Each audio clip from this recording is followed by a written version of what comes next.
Fala moçada, como vocês estão? Espero que estejam todos bem.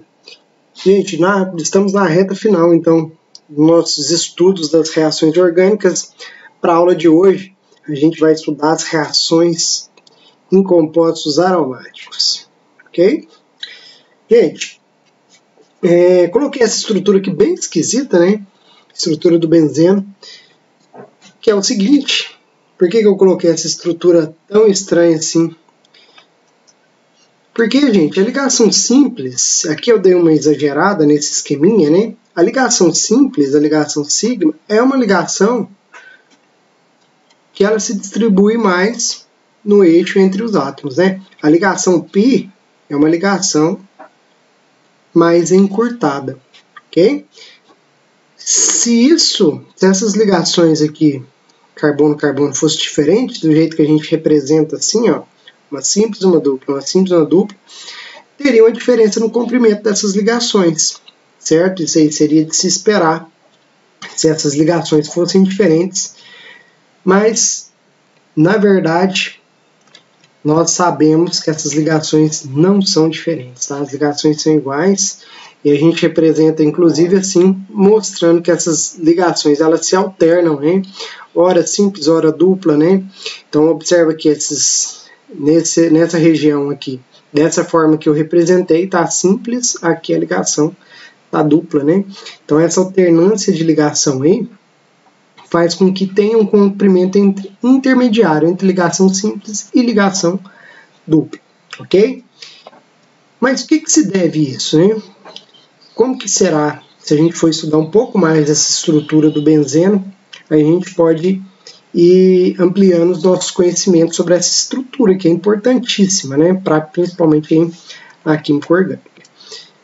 A primeira coisa é a gente lembrar que esses carbonos aqui, eles possuem hibridização sp2, certo? Na ligação sp2, ele tem possibilidade de formar 3 ligações sigmas e uma ligação π, ok? E a ligação π justamente é formada pelos orbitais p aqui do carbono. Esses orbitais p, aqui eu representei como se o carbono estivesse fazendo 3 ligações apenas e esses orbitais estivessem vazios.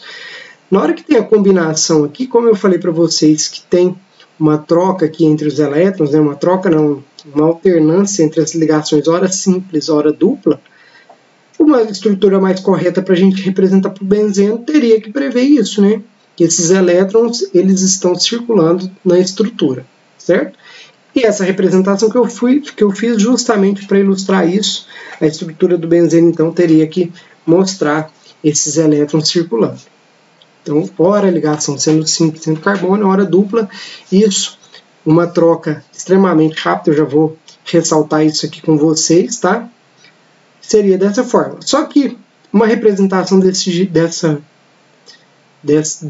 esquema não seria muito prático, e a gente costuma, então, representar de outra forma, né? Mas o que ocorre? Na verdade, agora que a gente já estudou vários mecanismos de reação, a gente tem a condição de entender que numa ligação química aqui a gente tem um par de elétrons, e esse par de elétrons não é fixo. Quando a gente representa assim através de estrutura, através de modelos, fica parecendo que é uma estrutura fixa, né? Mas não é. Os elétrons, eles movimentam, inclusive movimentam bastante. As ligações químicas são elásticas, né? Elas movimentam bastante. Isso a gente já discutiu muito aí durante o nosso curso. Mas, gente, se esses elétrons aqui eles movimentam, a gente pode estudar a movimentação de um par eletrônico nessa estrutura do benzeno. Nessa primeira representação que eu fiz, eu estou mostrando esses 2 elétrons, eles alternando para esse carbono aqui. Se eles alternam para esse carbono, a gente tem uma quebra aqui de uma ligação, né? Um carbono positivo e outro negativo. A gente já sabe que essa estrutura ela é instável, né? Estrutura bem instável. Esse íon aqui, que a gente forma aqui, vocês já estão acostumados, né? Carbocátio, quando é negativo é o carbônio. Mas na estrutura do anel aromático, quando tiver carga positiva, nós vamos chamar de íon arênio, tá? Vamos voltar nisso daqui. A ligação, esses elétrons, então, eles podem vir para esse outro carbono, certo? Nessa movimentação que a gente está supondo que ocorrer nessa molécula, que a gente está discutindo essa movimentação dentro do benzeno, esses elétrons da ligação, e esses elétrons que estão aqui dando essa carga negativa, vindo para esse novo carbono, esses outros elétrons têm que mudar de posição, né? Porque senão o carbono aqui faria 5 ligação, isso não ocorre. Ok? Estão mudando de posição. Olha só o que está ocorrendo então. A carga positiva ficou fixa e os elétrons movimentando na estrutura, certo? Os elétrons aqui movimentando para uma nova estrutura, formando uma nova estrutura. E por fim aqui a carga negativa retornando aqui aquela alternância entre ligação simples e dupla. A gente percebe então que teve uma inversão. Essas estruturas, antigamente falava estruturas canônicas, né? Hoje a gente chama isso aí de híbridos de ressonância. O que é isso? Boa parte da estrutura do benzeno, vou chutar um valor, tá? 99,5% do tempo, 99,5% do tempo, ela está nessa forma aqui e nessa forma. Essas formas aqui são formas muito instáveis, certo?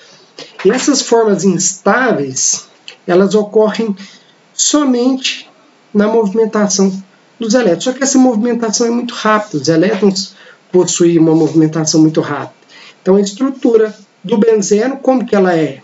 Ela é mais parecida com isso, que é instável? Não, ela é mais parecida com isso e com isso, que tem muita estabilidade. Esse efeito aqui de ressonância, gente, toda vez que a gente observa ele, vamos ressaltar aqui que ele sempre vai estar acompanhado com uma contribuição para estabilidade, tá? Essa movimentação de elétrons gera estabilidade numa molécula. Por que gera estabilidade? Porque distribui a carga eletrônica, ela não fica concentrada num ponto só da molécula. Se uma carga eletrônica está concentrada num ponto de uma molécula, numa determinada região, isso gera instabilidade. A ressonância distribui essa carga e distribuindo a carga é como se ela dividisse a bronca, né? Dividiu a bronca ali entre todos os átomos envolvidos, certo? Aqui a gente tem então o íon arênio, que existe em pouco tempo dessa estrutura, ele existe dessa forma, certo? A molécula existe mais nessas formas aqui. Para representar isso, então, tá aqui as formas principais que existe o benzeno, certo? Mas a gente não pode esquecer que tem a movimentação eletrônica nessa molécula, e isso dá muita estabilidade para os compostos aromáticos, né? E outros compostos aí que não aromáticos, mas que apresentam a ressonância também são muito estáveis, certo? E essa estrutura, então, para representar essa movimentação, não é tão prático fazer aquele desenho que eu mostrei para vocês anteriormente.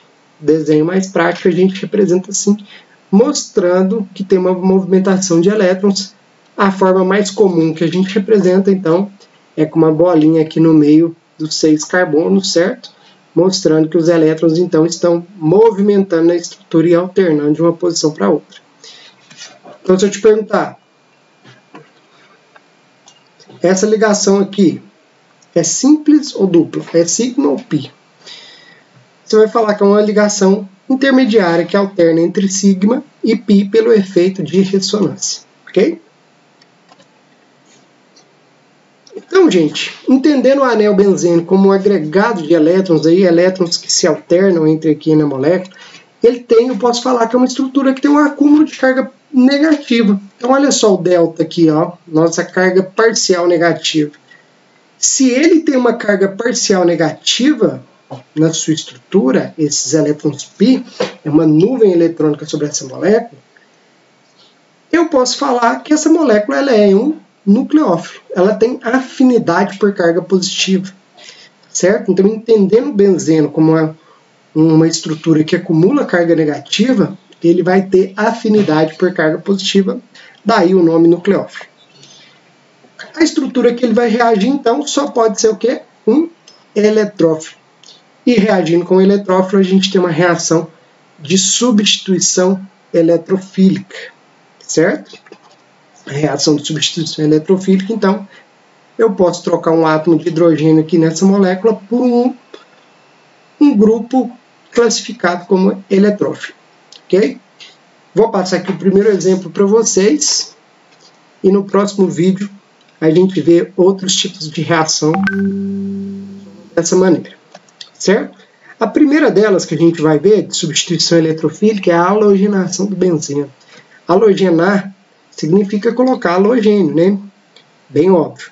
A estrutura, então, tem que ser positiva, mas o halogênio eu lembro que ele é negativo. Muito boa a lembrança do halogênio, então, por ser átomos mais eletronegativos, geralmente ele está com carga negativa. Só que tem como a gente fornecer um halogênio positivo. Qual que é a estratégia para fazer isso? Não é alguma coisa estável, né? Ele acomoda de forma bem ruim a carga positiva, mas é possível. Por exemplo, colocando o bromo para reagir com... Aqui faltou um 2, tá? Deixa eu arrumar isso aqui agora. Se eu colocar o bromo para reagir com o ferro, é possível formar esse sal, brometo de ferro. O brometo de ferro reage com o bromo, forma tetrabrometo de ferro e bromo positivo. É algo bem instável, né? Qualquer coisa que tiver aqui no meio reacional, que tiver uma afinidade por carga positiva, vai reagir com o bromo, certo? Nesse caso, a gente está estudando as reações com benzeno, as reações de substituição eletrofílica do benzeno. Como que seria isso, então? A gente já sabe que essa estrutura tem um acúmulo de carga negativa. Reage bem com carga positiva. O que ocorre, então? A gente tem essa combinação de carga negativa com positiva. E aí, olha o que ocorreu. Tirei essa ligação π, que é a ligação mais fraca, né? Pode escolher qualquer uma, né? Essas ligações são idênticas. Pode colocar em qualquer grupo. Eu geralmente coloco aqui porque fica mais fácil de desenhar, né? Fazer as setinhas e tudo do mecanismo. Mas vocês podem escolher qualquer carbono desse na estrutura do benzeno. Depois a gente vai ver que se tiver um grupo isso vai alterar, certo? E quando tem um ataque, então, ao nucleófilo, nesse caso ao halogênio positivo, a gente tem a quebra da aromaticidade. Gente, isso aqui, eu não falei para vocês que a ressonância, ela traz muita estabilidade. Se você quebra essa estabilidade, é lógico que isso é ruim, né? Se quebra a ressonância, é lógico que é ruim para a estabilidade. Então, essa reação aqui vai ser... Essa etapa da reação vai ser a etapa lenta. Sempre que tiver reação com composto aromático, a quebra da aromaticidade é a etapa lenta da reação, é onde tem que fornecer energia necessária para atingir o complexo ativado, né? Então esse aqui é o nosso intermediário da reação, e para chegar nele, que vai ser necessária uma tensão maior no quesito taxa da reação, certo? Gente, então quebra da aromaticidade, isso daqui vai ser a etapa lenta. Esse íon, já falei para vocês que ele é estabilizado por ressonância, mas não tanto como o anel aromático. Isso aqui, essa ligação positiva, ela pode alternar nessa estrutura, tá? Então, assim, como que forma algo que é muito instável? Esse algo muito instável tem como ser estabilizado? Sim, se tiver como ser estabilizado, é um caminho possível para a reação ocorrer. E o que dá certo, conforto, dá certa estabilização para esse intermediário é a ressonância. O que é a ressonância mesmo? A movimentação, aqui nesse caso, de elétrons formando outra estrutura, distribuindo a bronca, né? Quem que é a bronca? A carga positiva. Se ele divide essa bronca, consegue estabilizar essa estrutura, certo? Como que divide, então? Como que a gente faz essa estabilização? Essas ligações aqui, esses elétrons, eles podem movimentar aqui na estrutura. Então, a carga positiva, ela pode alternar aqui nessa estrutura. É lógico que pode ter regiões que vai ser melhor de acomodar uma certa carga. Mais para frente a gente vai discutir bastante isso na hora que tiver um grupo ligado a esse anel aromático. Certo? Então, o que ocorre? Quebra a aromaticidade, entra o grupo, o eletrófilo entra aqui na molécula. Toda vez que entrar um eletrófilo, ele vai ficar junto com o hidrogênio que já existia, e no outro carbono que você adicionou, vai ficar a carga positiva formando o íon arênio, certo? Que é essa estrutura aí do anel aromático com uma carga, anel aromático quebrado com uma carga positiva, ok? Nessa formação aqui do halogênio positivo, a gente teve a formação de um íon negativo, né? Um íon composto com uma carga negativa, que é o tetrabrometo de ferro. Essa carga negativa aqui é interessante, gente, por quê? Porque toda vez que tem a formação de um íon arênio, ele tem um hidrogênio facilmente removível. E vocês já vão entender por que tem essa remoção tão fácil, né? Essa remoção, gente, é justamente, olha aqui, ó, se essa carga negativa consegue retirar o hidrogênio, esses elétrons aqui podem voltar para formar a estrutura aromática, formar o anel aromático novamente. Quando isso ocorre, a tendência de ser formado é muito grande. Então, a tendência de quebrar é ruim, a tendência de formar é grande, ok? Tendência muito boa para formar a estrutura aqui, restaurar a aromaticidade. Então, a etapa lenta, aromaticidade. Etapa rápida, restaurar a aromaticidade, certo? Então, isso daqui é bem favorável. Quando o tetrabrometo de ferro pega o hidrogênio, forma o brometo de ferro novamente, mais HBr, nesse caso aqui fazendo esse mecanismo da bromação, certo? Gente, no próximo vídeo a gente continua então essas reações de substituição em anel aromático, ok? Até mais e até o próximo vídeo.